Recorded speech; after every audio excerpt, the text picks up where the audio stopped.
This is death from the sky.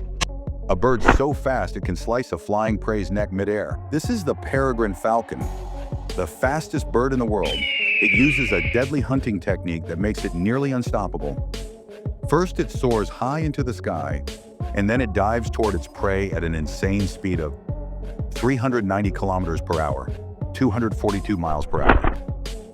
That's faster than a race car, and with this lightning-fast attack, the prey never stands a chance. By the time it realizes it's under attack, it's already too late. This is nature's ultimate aerial assassin. What do you think of this deadly hunter? Let me know in the comments.